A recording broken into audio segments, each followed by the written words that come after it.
ট্রেনে উঠলেই তো ঝালমুড়ি দেখলে এত ঝালমুড়ি খেতে ইচ্ছে করে। বর আজকে দেখি বলছে ওর নাকি খুব ঝালমুড়ি খেতে ইচ্ছে করছে। তো তারপর সন্ধ্যাবেলা অফিস থেকে এসেই দেখি ও বানিয়ে নিল ঝালমুড়ি। আমি অবশ্য সব কিছু রেডি করে দিয়েছিলাম, একা একা বানাইনি।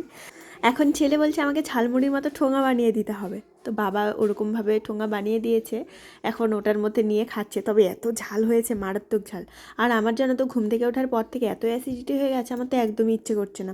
কিন্তু ঝালমুড়ি বানিয়েছে, তাও আবার বর, না খেলে কি আর হয়। তাই একটু খেয়ে নিচ্ছি।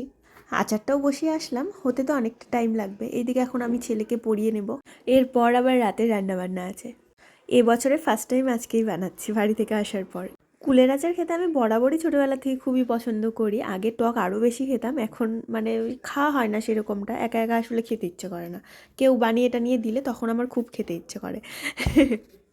কুলের আচারটা না স্টোরেজ করে রাখলে কি হয়, যখন আমার একদমই খেতে ইচ্ছে করে না, তারপর হচ্ছে মানে অনেক সময় হয় না খেতে ইচ্ছে করছে না, তো সেই সময় একটু ভাতের সঙ্গে কুলের আচার নিলে বেশ ভালো খাওয়া হয়। কোনো সময় হয়তো ডাল রান্না করলাম, আলু ভাজা করলাম, আর কিছু করার সময় নেই, সেই দিনগুলোতেও বেশ ভালো হয় খাওয়া দাওয়ার করতে।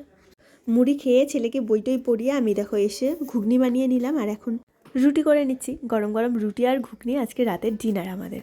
বরকে বলেছিলাম আটা মেখে দিতে, একটু বেশি করেই মাখিয়ে রেখেছি যেন কালকে সকালবেলাতেও হয়ে যায়। আমার ঘরে এত ইঁদুরের উৎপাত হয়েছে, সব জিনিস একদম কেটে ধ্বংস করে দিল আমার। কুর্তি, চুড়িদার, এমনকি একটা নতুন শাড়িও কেটে দিয়েছে। ওই জন্য বরকে বলেছি আঠা নিয়ে আসতে, আঠা দিয়ে রেখেছে।